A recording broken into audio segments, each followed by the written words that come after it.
Welcome to Castle Kilbride. Today we are going to be talking about the traditions of the Christmas tree and the Victorian holiday feast.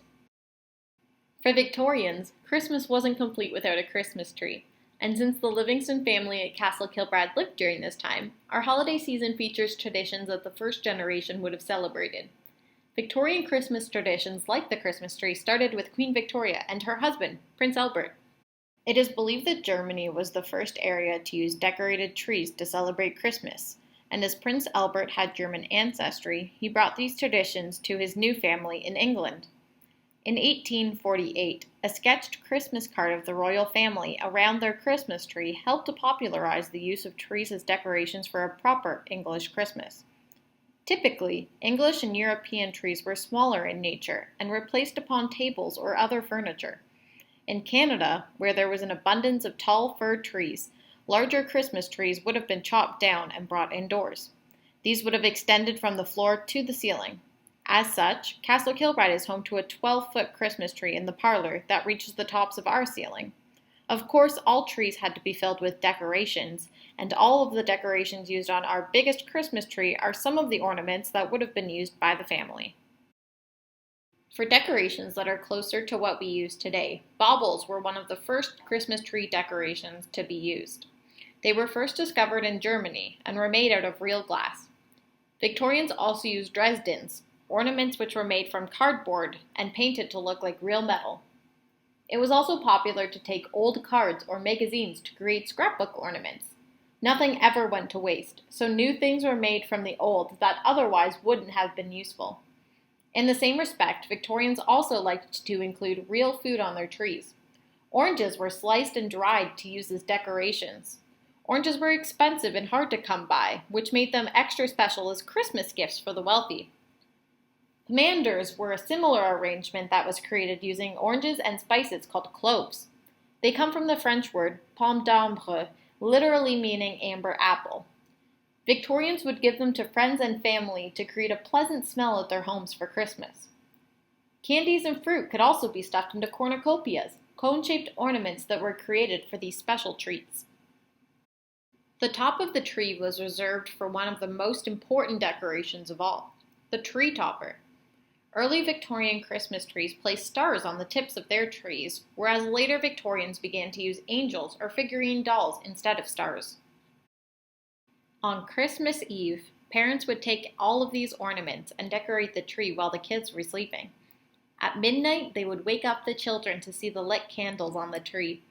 People would only decorate their trees on this night as real trees were used, and the candles posed a large safety risk of creating fires in people's homes. By decorating the tree so close to Christmas, everyone could enjoy the tree in its prime. There is one special ornament that we haven't talked about yet, and this is the Christmas pickle. While decorating the tree, the parents would hide a pickle inside the branches, and when the children awoke, the first child who found the hidden ornament would follow an unusual tradition. When this pickle tradition first began, the child would get to eat the pickle, but this later transformed into an extra special present that they got to open later. After this, the finder of the pickle would get to open the first Christmas present of the season. Above all, the tree was a symbol of a place where families could spread the holiday cheer and gather to spend Christmas with their loved ones.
The dining room at Castle Kilbride is always a favorite for visitors here at the museum.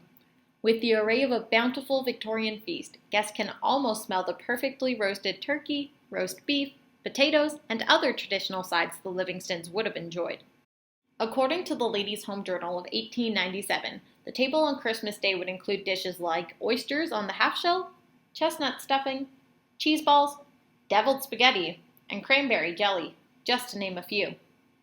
In addition to these, a Christmas dinner would not be complete without a variety of sweets and a towering centerpiece of apples, oranges, and lemons to act as a special treat for family and friends.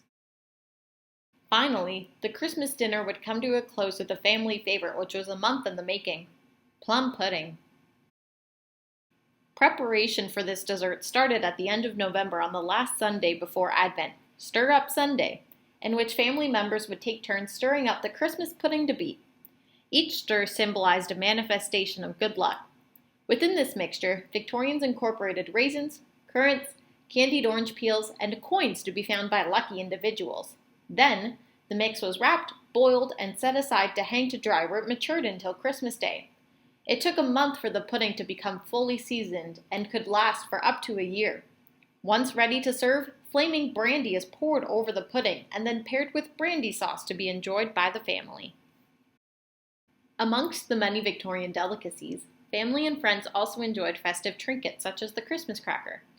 Invented between 1845 to 1850 by a London sweetmaker named Tom Smith, the cracker played upon the decorative French-wrapped bonbon.